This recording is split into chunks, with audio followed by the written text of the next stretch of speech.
Bab 356. Tepat ketika menginginkan lagu, Chen Xiaozhao dan Si Tianqi meratapi insiden Wuqi, ayah mertua Ye Chen, Xiao Changkun, dengan gembira keluar rumah dengan mengenakan jas dan naik taksi ke rumah Tianxiang. Karena dia akan minum di malam hari, Xiao Changkun meninggalkan BMW di rumah dan memberikan kunci mobil kepada Ye Chen agar Ye Chen bisa pergi ke Tianxiang Mansion untuk menjemputnya. Xiao Changkun tidak memiliki hobi lain akhir-akhir ini, ia hanya suka mempelajari barang antik, kaligrafi dan melukis, maka ia bergabung dengan Asosiasi Seni Lukis dan Kaligrafi. Kali ini kami mentraktir tamu makan malam agar kami bisa mendapatkan kursi sebagai Direktur Eksekutif Asosiasi. Untuk menunjukkan rasa hormatnya kepada para pemimpin asosiasi, dia secara khusus mengambil 20.000 yuan yang ditransfer Ye Chen kepadanya dan memesan kotak perunggu di Tianxiang Mansion.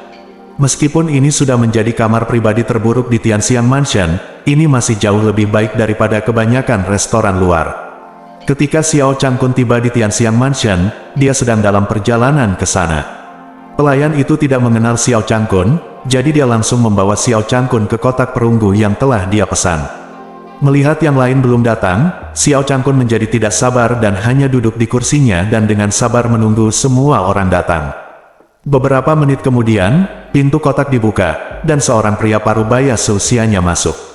Ketika pria parubaya itu melihat Xiao Changkun, dia berjalan dan berkata sambil tersenyum, "Saudara Xiao, kamu datang sangat awal. Kapan kamu tiba?" Xiao Changkun berkata dengan tergesa-gesa, "Saudara Su, saya telah berada di sini cukup lama. Saya sangat tersanjung dan gembira karena Presiden dan semua Direktur Eksekutif dapat menghadiri makan malam yang diselenggarakan oleh grup saya hari ini, jadi saya bergegas ke sini terlebih dahulu untuk menunggu untuk kamu."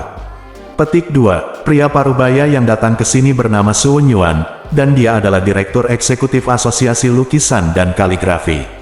Dia dan Xiao Changkun biasanya memiliki hubungan yang cukup baik, mereka berdua suka membeli beberapa barang antik, kaligrafi dan lukisan, sehingga mereka sering mengambil barang antik bersama di jalan antik, dan mereka memiliki persahabatan yang baik. Ketika dia mendengar bahwa Xiao Changkun ingin bersaing memperebutkan posisi Direktur Eksekutif, dialah yang pertama berdiri dan mendukung Xiao Changkun. Selain itu, Xiao Changkun mengadakan jamuan makan untuk para pemimpin asosiasi hari ini. Alasan mengapa mereka setuju untuk datang sebagian besar karena wajah Su Wenyuan. Melihat Xiao Changkun begitu sopan, Su Wen tertawa dan berkata, "Kakak Xiao, kamu serius?" Xiao Changkun buru-buru memberi isyarat undangan dan berkata, "Saudara Su, silakan duduk dengan cepat." Su Wenyuan tidak terburu-buru untuk duduk. Melihat yang lain belum datang, dia mengingatkannya dengan suara rendah, "Saudara Xiao, tentu saja saya tidak keberatan Anda duduk di posisi Direktur Eksekutif, tapi orang lain di asosiasi, tapi belum tentu demikian." Ketika Xiao Changkun mendengar ini, dia merasa sedikit khawatir dan segera bertanya, "Saudara Su, tolong beritahu saya baik-baik." Su Wenyuan menghela nafas dan berkata, "Posisi Direktur Eksekutif selalu menjadi pekerjaan yang baik karena Anda sering memiliki kesempatan untuk mengisi kekosongan, dan berbicara lebih berwibawa. Direktur Eksekutif kami biasanya keluar untuk berpartisipasi dalam program antik. Biaya penampilannya puluhan ribu yuan, begitu banyak orang yang mengincar posisi ini." Berbicara tentang ini, Su Wenyuan menambahkan, "Mari kita ambil Sun Yukai sebagai contoh. Baru-baru ini, saya mendengar bahwa dia menjilat presiden dan direktur eksekutif lainnya, dan telah memberi mereka banyak hadiah secara pribadi. Dilihat dari situasi saat ini, dia akan menjadi pesaing terbesarmu." Sun Yukai. Xiao Changkun tidak bisa menahan diri untuk tidak mengerutkan kening dan berkata, "Apakah itu orang yang memiliki begitu banyak uang sehingga dia bahkan tidak tahu siapa nama belakangnya?" Su Wenyuan mengangguk dan berkata, "Jadi, tidak cukup bagi saya untuk mendukung Anda sendirian. Ketika orang lain datang nanti, Anda harus berusaha mendapatkan dukungan dari direktur tetap lainnya dan bahkan presiden, sehingga Anda dapat selama pemungutan suara internal, kami mengalahkan Sun Yukai dan menjadi direktur eksekutif baru. Apakah Anda mengerti?"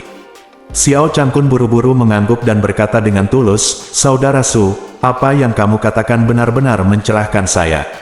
Terima kasih banyak." Su Wenyuan tersenyum tipis dan berkata, "Mengapa kamu begitu sopan padaku?" Saat dia berbicara, dia melihat waktu dan berkata, "Presiden dan yang lainnya akan segera tiba. Mari kita tunggu di pintu kotak agar terlihat lebih tulus." Xiao Changkun mengangguk berulang kali dan tidak berani duduk di kursinya lagi, bersama Su Yuan. Dia berjalan ke pintu kotak dan berdiri di sana, menunggu para pemimpin dan direktur asosiasi kaligrafi dan lukisan muncul. Beberapa saat kemudian, orang lain dari asosiasi seni lukis dan kaligrafi datang satu demi satu. Seorang lelaki tua yang kuat, seperti bintang di bulan, datang ke pintu kotak yang dikelilingi oleh orang-orang di sekitarnya. Begitu Su Yuan melihat lelaki tua itu, dia segera berjalan ke depan dan berkata sambil tersenyum, "Presiden." Xiao Changkun juga buru-buru berkata dengan hormat, "Presiden Pei, Anda di sini." Presiden Pei mengangguk sedikit dan berkata dengan berpura-pura mengeluh, "Changkun, lihat dirimu, mengapa kamu membuat keributan sebesar itu?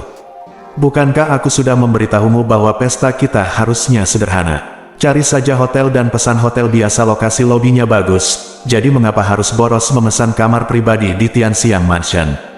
Meskipun dia berkata begitu, dia bahkan menyalahkan Xiao Changkun karena bersikap terlalu agung, tapi itu hanya sopan di permukaan, tapi bukan itu yang ada dalam pikirannya.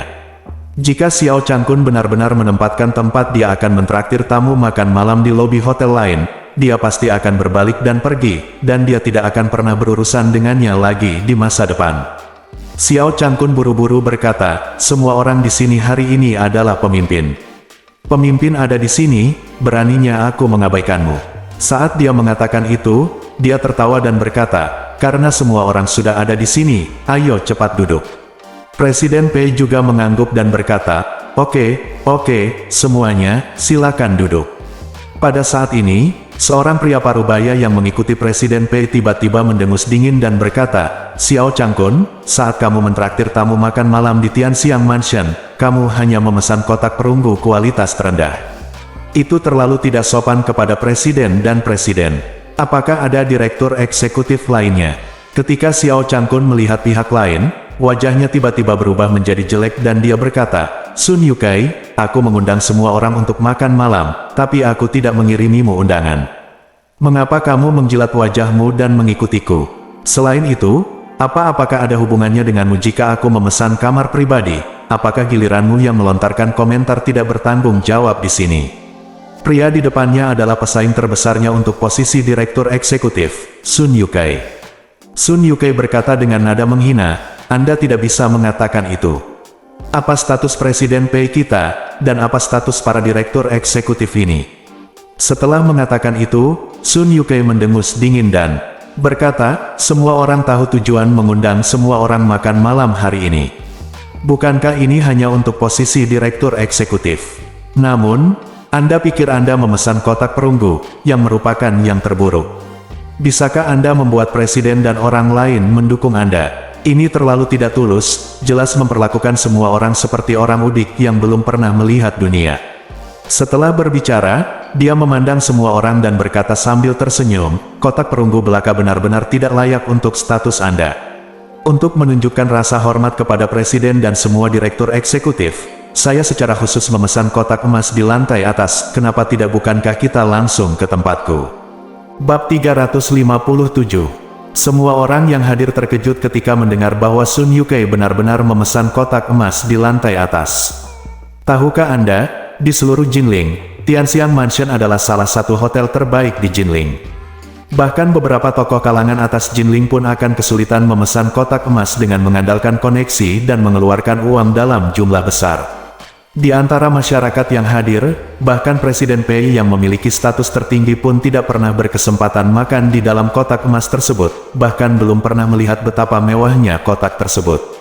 Sekarang, Sun Yukai mengadakan jamuan makan di dalam kotak emas untuk semua yang hadir, memberi mereka kesempatan untuk masuk dan mengalaminya. Ini sungguh mengejutkan dan mengasyikkan. Sebagai perbandingan, kotak perunggu kecil milik Xiao Changkun sama sekali tidak berguna. Ketika mereka memikirkan hal ini, semua orang merasa sedikit kecewa dengan Xiao Changkun. Saat dia memandang Sun Yukai, itu dengan apresiasi yang tak terlukiskan. Presiden Pei sedikit terharu, tapi bagaimanapun juga, dia telah setuju untuk datang ke makan malam Xiao Changkun terlebih dahulu, jadi tidak mudah untuk mengambil keputusan secara langsung. Jadi dia dengan sengaja menanyakan pendapat semua orang dan berkata, "Apa yang kamu maksud dengan undangan hangat dari Yukai?" Beberapa orang mau tidak mau berkata, "Presiden, saya belum pernah ke kotak emas, jadi saya ingin menggunakan kesempatan ini untuk mempelajarinya lebih lanjut.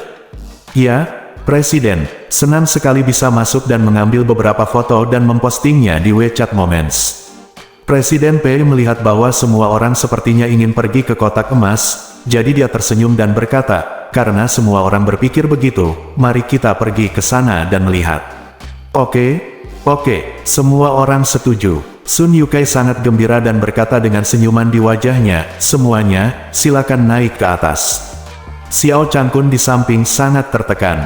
Jelas itu adalah undangannya untuk makan malam hari ini, tapi siapa sangka Sun Yukai akan muncul di tengah jalan. Orang ini mengambil kotak emas, berlari mendekat dan mengucapkan beberapa patah kata, lalu menyelam makan malam yang telah dia persiapkan dengan hati-hati. Belum lagi saya menghabiskan 20.000 yuan untuk memesan makanan ini. Intinya adalah uang ini dihabiskan. Bukan saja tidak berpengaruh apa-apa, tapi karena kemunculan Sun Yukai, saya dipandang rendah oleh semua orang. Hal ini membuat Xiao Changkun sangat marah, kali ini dia benar-benar menembak kakinya sendiri.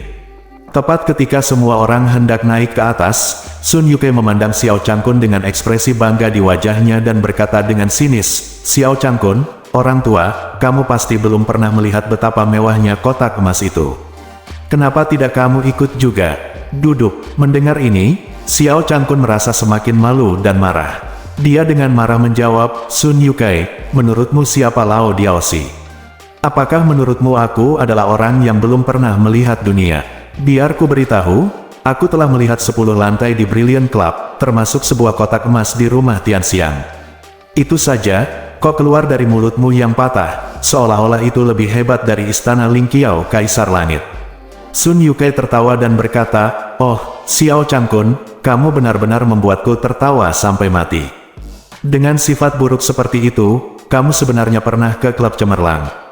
Dan bahkan pernah ke lantai 10 yang hanya bisa dinikmati oleh anggota VIP. Kamu bisa apakah kamu akan membersihkan rumah orang? Mendengar sindiran Sun Yukai, semua orang tidak bisa menahan tawa. Setiap orang memiliki pendapat yang sama dengan Sun Yukai, orang biasa dapat memesan kotak perunggu di Tianxiang Mansion dengan gigi terkatup. Tetapi Brilliant Club hanya melayani anggota. Jika Anda ingin menjadi anggota, persyaratannya sangat tinggi. Jika kualifikasi, kemampuan, dan sumber keuangan Anda tidak sesuai standar, Anda tidak akan mempunyai kesempatan untuk mengeluarkan uang. Oleh karena itu, di antara orang-orang yang hadir hari ini, tidak ada seorang pun yang pernah ke klub kemuliaan. Bahkan Sun Yukai sendiri hanyalah anggota terendah dari Brilliant Club. Ketika Xiao Changkun mengatakan bahwa dia telah sampai ke lantai 10, tidak ada yang mempercayainya. Xiao Changkun tidak menyangka jika dia mengatakan yang sebenarnya, orang-orang ini akan mengira dia sedang membual. Jadi dia berkata dengan marah, menantu laki-lakiku mengatur agar aku dan beberapa teman sekelas lama pergi ke sana saat itu. Jika kamu tidak percaya, aku akan membuangmu. Sun Yukai tertawa terbahak-bahak, saya kenal menantu Anda, apakah dia menantu nomor 1 di Jinling? Saya dengar dia hanyalah pria bau yang makan makanan lunak. Dia tidak sebaik Anda, bagaimana dia membawamu ke klub yang mulia? Xiao Changkun mendengus dingin, percaya atau tidak? Sun Yukai tersenyum dan berkata, jika Anda benar-benar memiliki kemampuan ini, mengapa Anda tidak mengundang presiden dan yang lainnya ke Brilliance Club untuk hiburan? Mengapa Anda harus memesan kotak perunggu di bawah standar di Tianxiang Mansion? Setelah berbicara, dia tiba-tiba berkata, oh, saya mengerti. Anda tidak menganggap serius presiden dan direktur tetap lainnya. Apakah menurut Anda status mereka layak untuk duduk di kamar pribadi perunggu? Tidak layak pergi ke Brilliant Club sama sekali. Ketika Sun Yukai berbicara, Xiao Changkun terdiam dan tidak bisa berkata-kata. Sun Yukai ini jahat sekali, dan dia juga sangat pintar. Suatu saat dia terlihat memakai topi tinggi, dan saat berikutnya dia membuatmu tidak bisa turun dari panggung. Oleh karena itu, betapapun marahnya Xiao Changkun saat ini, dia tidak dapat menemukan alasan untuk menyangkal Sun Yukai. Jadi, dia hanya bisa berkata dengan marah, aku tidak bermaksud begitu.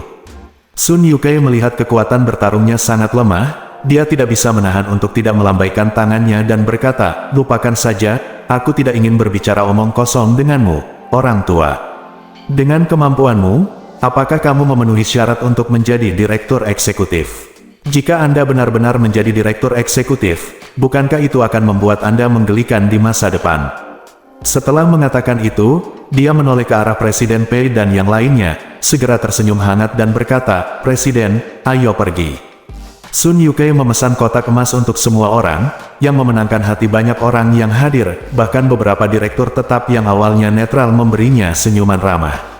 Ketika Xiao Changkun melihat pemandangan seperti itu, dia menghentakkan kakinya dengan marah, tapi tidak ada yang bisa dia lakukan.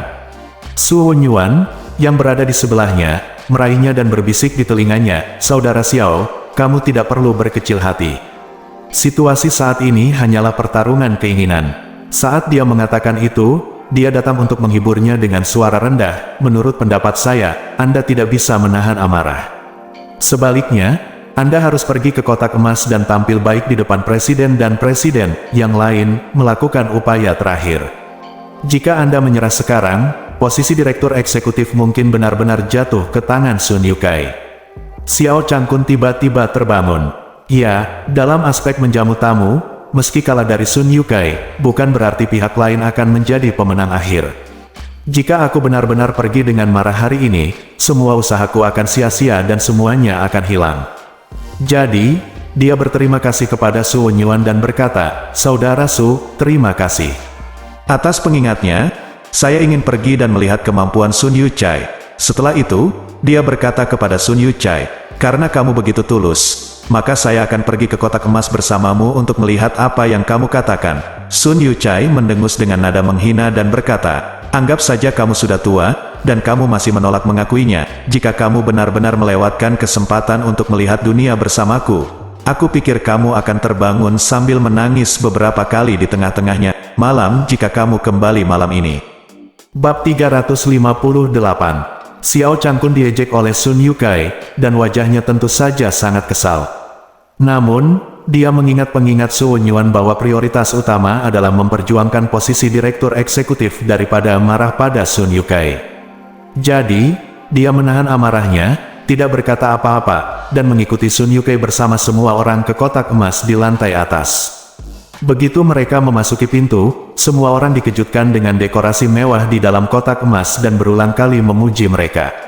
Salah satu direktur eksekutif berbicara saat ini dan menghela nafas, "Hari ini kita semua diberkati oleh orang-orang berbakat, sehingga kita dapat melihat kemewahan kotak emas rumah Tianxiang."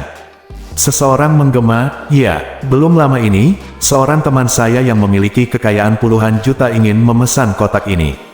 Dia mencoba banyak cara, tetapi dia tidak bisa mendapatkannya. Dia harus menyesal memilih kotak level berikutnya.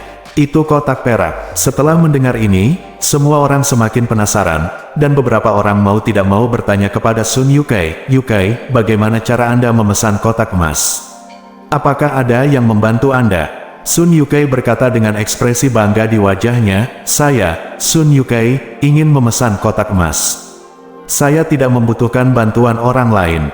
Terus terang, hanya ini yang bisa saya lakukan." Setelah itu, dia menjelaskan kepada semua orang, "Sejujurnya, saya sering berkunjung ke Tianxiang Mansion.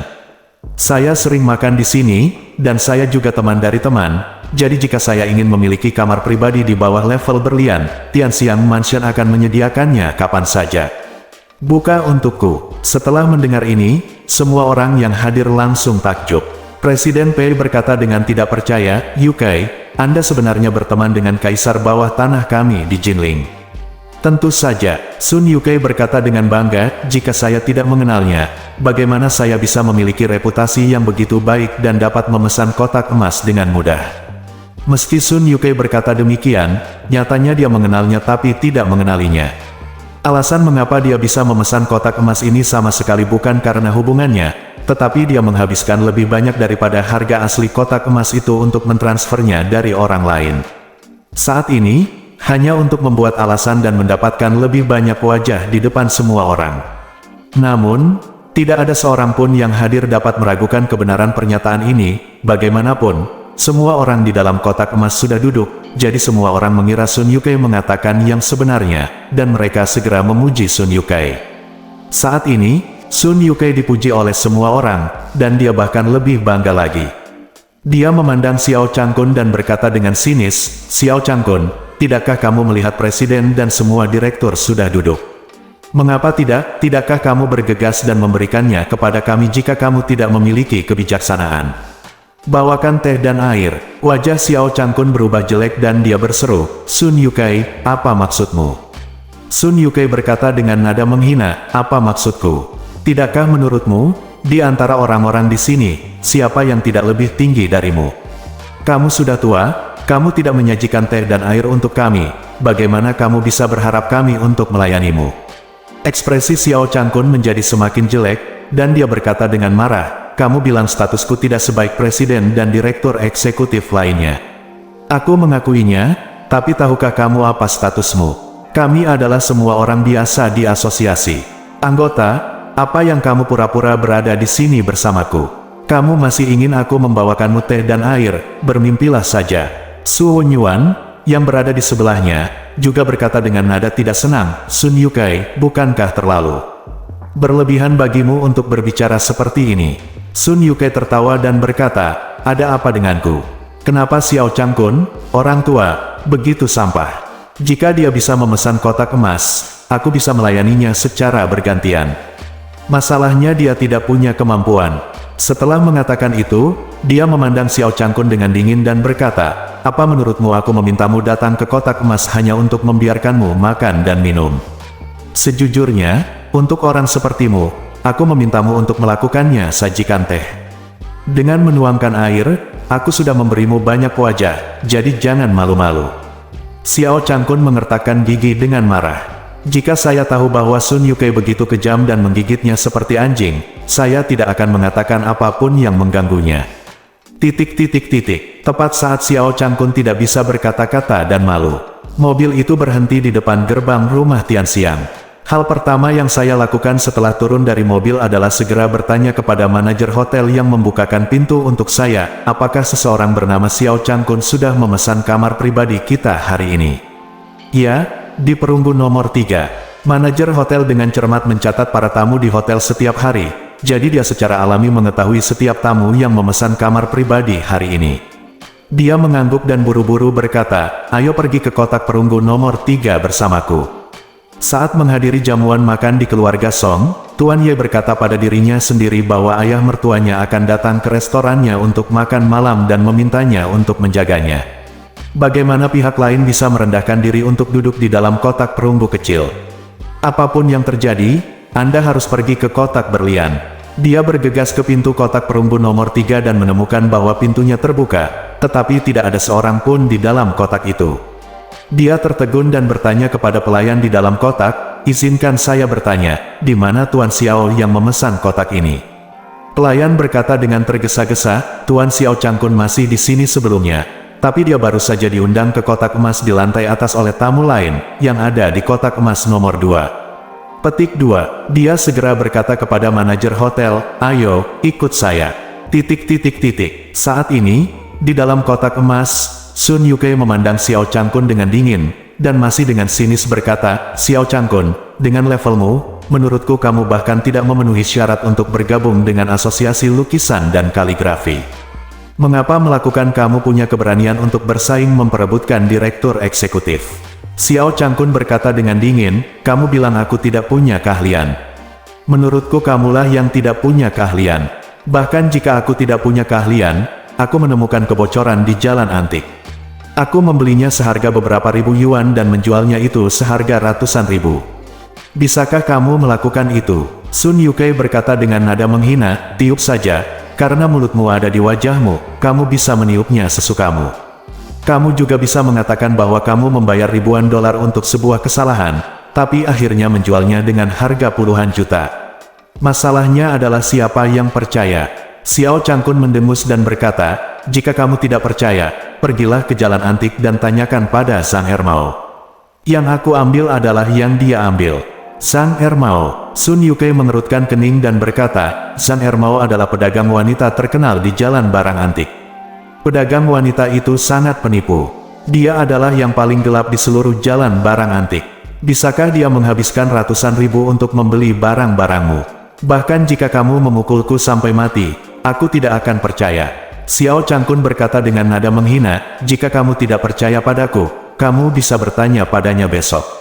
Percayalah, idiot. Sun Yuchai mengerutkan bibirnya dan berkata, aku terlalu malas untuk berbicara omong kosong sepertimu, dan kamu bahkan tidak tahu apa statusmu. Apakah kamu layak makan bersama kami? Cepatlah dan tuangkan anggur untuk semua orang. Jika kamu tidak bisa melakukannya dengan baik, keluarlah, berhentilah merusak pemandangan di sini. Xiao Changkun gemetar karena marah dan hendak berbicara ketika sebuah suara tiba-tiba terdengar dari belakangnya. Siapa kamu? Beraninya kamu berbicara dengan Tuan Xiao seperti ini? Apakah kamu lelah hidup?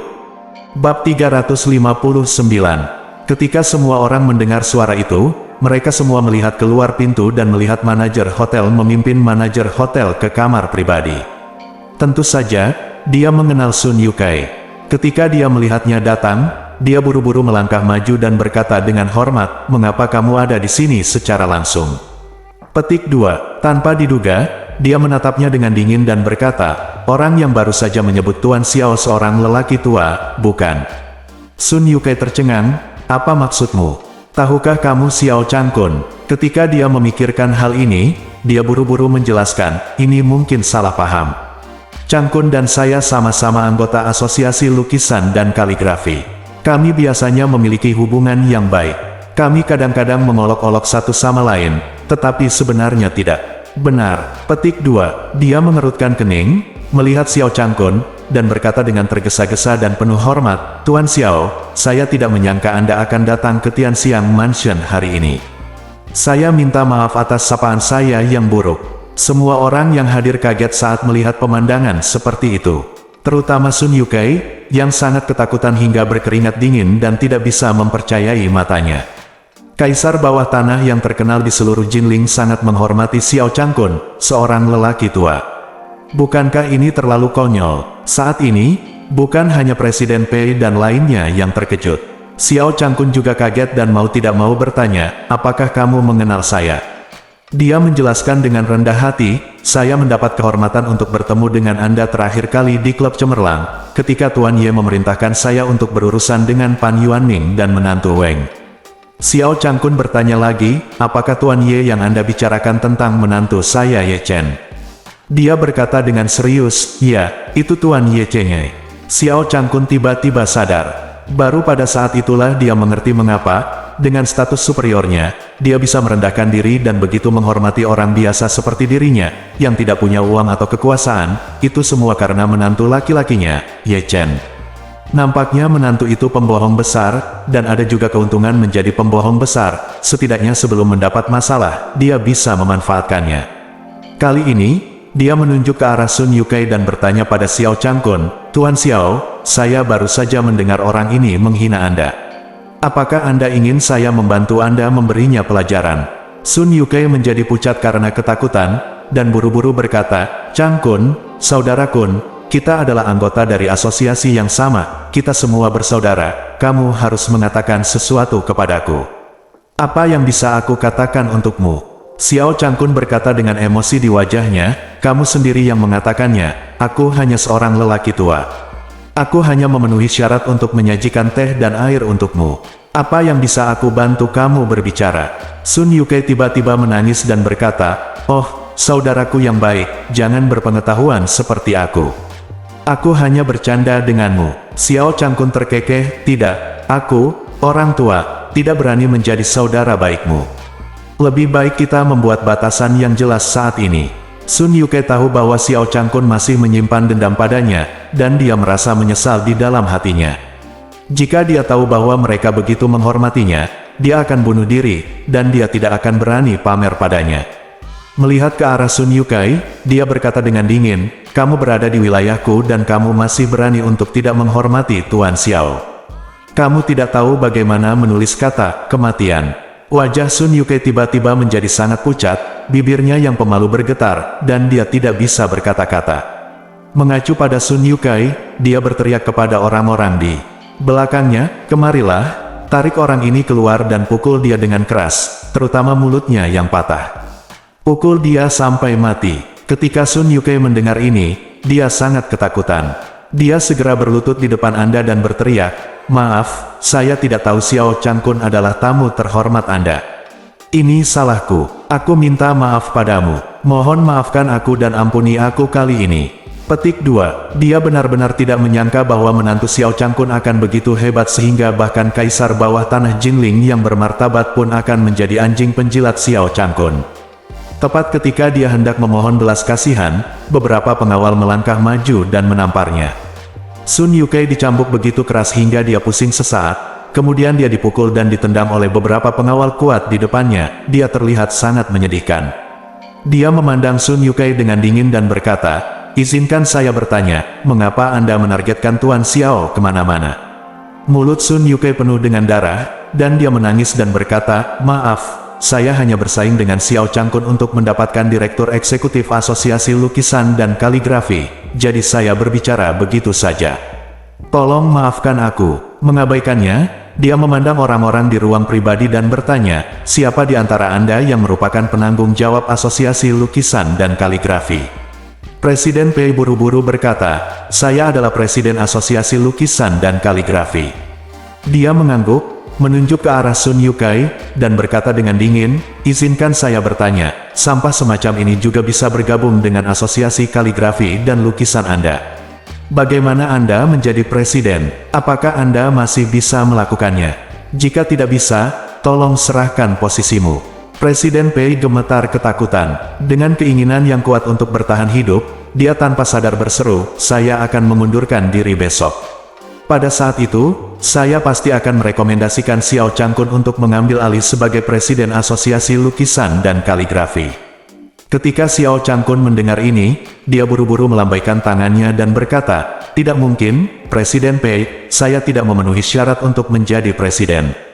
Saya sangat puas menjadi direktur eksekutif." Presiden Pei berkata dengan tergesa-gesa, "Karena saya pikir Anda bisa melakukannya, maka Anda pasti bisa melakukannya." Xiao Changkun melambaikan tangannya berulang kali dan berkata, "Pencapaian saya tidak sesuai standar dan saya tidak mampu mendapatkan posisi ini." Saat ini, dia memandang Presiden Pei dan berkata, "Karena Anda adalah presiden, izinkan saya memberi Anda saran."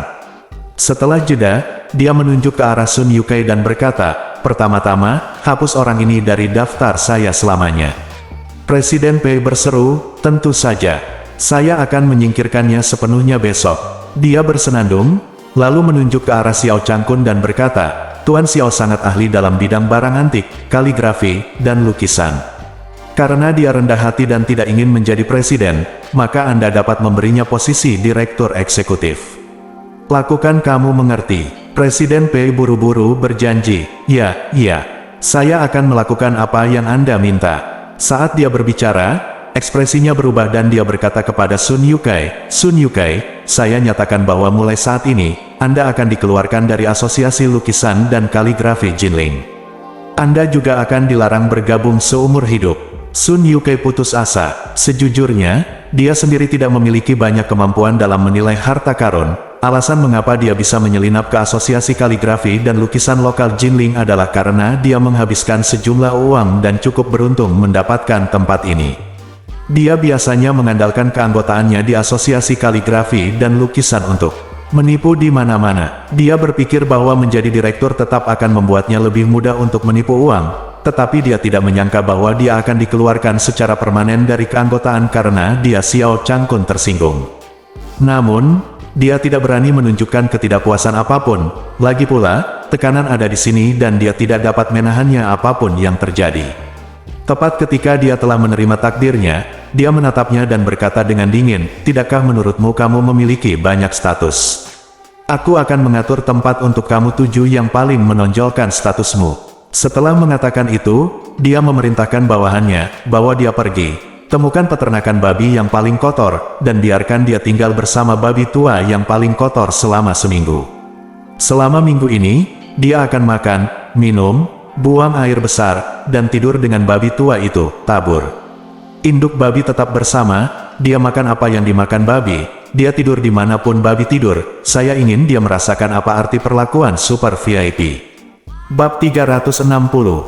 Wajah Sun Yukei berubah drastis, dia langsung ketakutan hingga hati dan kantong empedunya terbelah, dan hatinya dipenuhi keputusasaan. "Biarkan diri Anda hidup dan tidur dengan babi tua, dan biarkan diri Anda makan makanan babi. Bukankah itu menjijikkan? Jangan bicara betapa berantakan dan berantakannya lingkungan di kandang babi. Mari kita bicara tentang bau babi tua. Baunya sangat busuk dan bau. Jika saya membiarkan diri saya tidur dengannya, itu akan membuat perut saya mual saja. Memikirkan tentang itu. Selain itu, makanan babi yang diberikan kepada babi penuh dengan sisa makanan, karena kurangnya sirkulasi udara dan suhu yang terik, dalam beberapa jam akan menjadi tengik. Bagaimana mungkin tubuh saya yang telah dimanjakan dan dirawat selama bertahun-tahun bisa menjadi tengik?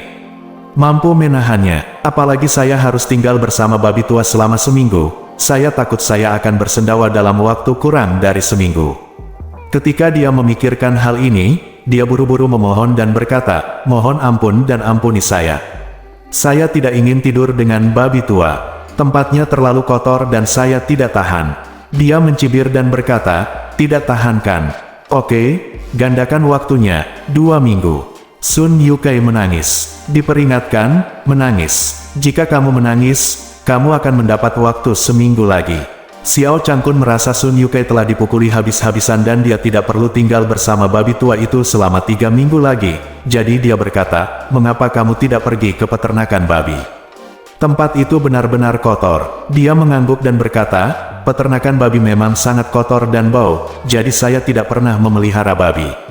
Saat dia mengatakan itu, dia tiba-tiba teringat sesuatu dan berkata dengan penuh semangat, "Ngomong-ngomong, saya punya peternakan anjing di pinggiran kota. Ada anjing petarung yang mahal di sana. Jika saatnya tiba, saya bisa memotongnya menjadi beberapa bagian dan memberi mereka makan ke anjing. Ini menghemat kekhawatiran dan tenaga, dan juga sangat bersih dan higienis, dia pasti akan menyukainya." Mendengar ini, Sun Yukai sangat ketakutan hingga dia kencing di celana dan terlihat sangat seksi. Siapa yang rela mati jika bisa hidup? Lebih baik mati daripada hidup, bukankah hanya tidur dan makan bersama babi tua? Aku mengakuinya. Maka, dengan keinginan yang kuat untuk bertahan hidup, ia segera memohon, "Kirimkan aku untuk tinggal bersama babi tua itu." Petik 2. Kemudian dia mengangguk puas dan memerintahkan, "Turunkan dia. Ingat, kamu harus menemukan peternakan babi yang paling kotor." Setelah itu, beberapa pria kuat menyeret Sun Yukai pergi dengan hidung dan wajah memar, meninggalkan meja dengan tamu yang sangat keterlaluan. Ketika Presiden Pei dan yang lainnya melihat pemandangan ini, wajah lama mereka berkedut, dan mereka mengira Sun Yukai bukanlah orang biasa. Namun, siapa yang bisa disalahkan dalam hal ini?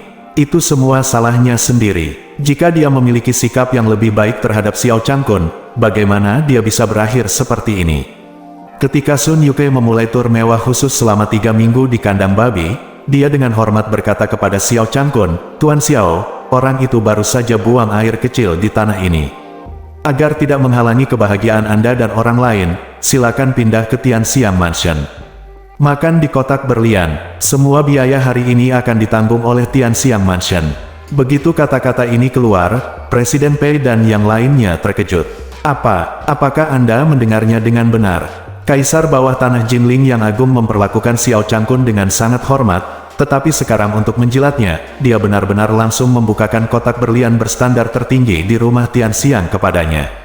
Di seluruh Jinling, hanya ada segelintir orang yang memenuhi syarat untuk memesan kotak berlian di Tianxiang Mansion.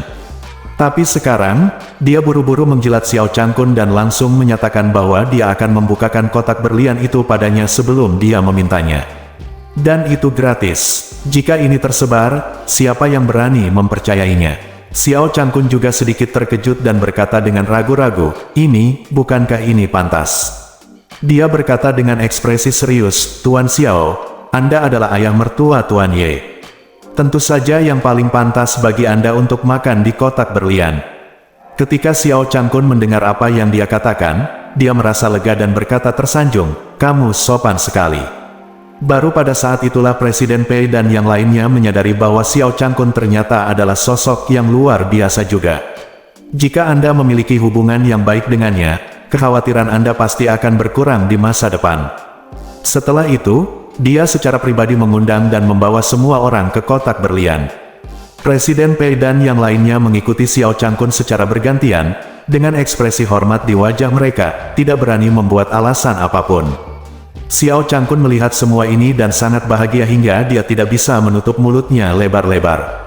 Jelas sekali dia terburu-buru mengajak orang-orang ini makan, tapi sekarang, orang-orang ini semua kagum padanya. Saat ini, Xiao Changkun merasa Ye Chen, menantunya, benar-benar membuatnya terlihat baik. Tepat ketika Xiao Changkun sedang menuju ke kotak berlian mewah atas undangan tersebut, Liu Guang dan putranya serta pengawal keluarga Wu yang dipimpin oleh Zhang Zizu juga tiba di pintu rumah Tianxiang. Wajah Liu Guang penuh dengan niat membunuh yang dingin. Selama periode ini, putranya Liu Ming memiliki kata miskin di dahinya, dan dia menjalani kehidupan yang lebih buruk daripada kematian. Sebelum hari ini, dia tidak berani membalaskan dendam putranya karena dia tidak mampu menyinggung perasaan Ye Chen dan kedua pelakunya. Bahkan putranya sangat terhina, dia datang ke rumah Tianxiang setiap minggu untuk mencari Dian Mao dan membiarkan dia memeriksa ukiran di dahinya. Ini sangat memalukan bagi dia dan putranya. Namun, malam ini, dia akan membayar hutang darahnya dengan darah.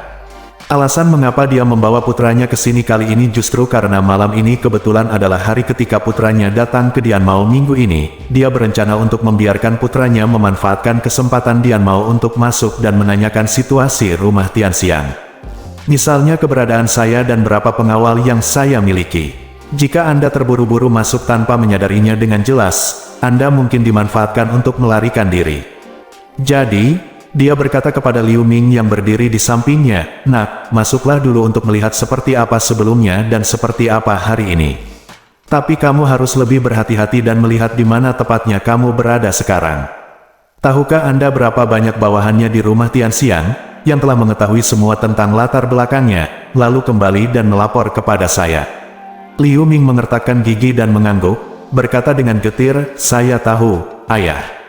Jangan khawatir, saya pasti akan mengetahuinya." Liu Guang menepuk pundaknya dengan gembira dan berkata dengan serius, "Anakku yang baik, ayahku akan membalaskan dendammu malam ini. Aku akan membayarmu dengan nyawaku." Liu Ming buru-buru bertanya, "Ayah, selain itu, orang yang mempermalukanku adalah Ye Chen. Dia harus mati juga, jangan khawatir." Liu Guang berkata dengan serius, "Jika kamu membunuhnya malam ini, aku akan menjadi kaisar bawah tanah Jinling yang baru. Pada saat itu, kami akan bekerja sama dengan keluarga Wu dan membunuh Ye Chen secara langsung. Biarkan dia memiliki teman dalam perjalanan." Menuju Huangquan, Liu Ming tiba-tiba menjadi sangat bersemangat. Air mata mengalir di matanya saat dia mengingat penghinaan yang dia derita saat itu dan selama periode ini. Segera, dia menyentuh bekas luka yang terukir di keningnya dengan tangannya dan berseru, "Ayah, apakah kata-kata di dahiku masih bisa dihilangkan?" Liu Guang berkata dengan suara muram dan kejam, "Jangan khawatir, Nak, setelah aku membunuh dua orang sialan ini, Ayah akan membawamu ke Korea Selatan untuk operasi plastik terbaik, dan aku pasti akan membantumu menghilangkan semua bekas lukanya." Bersambung.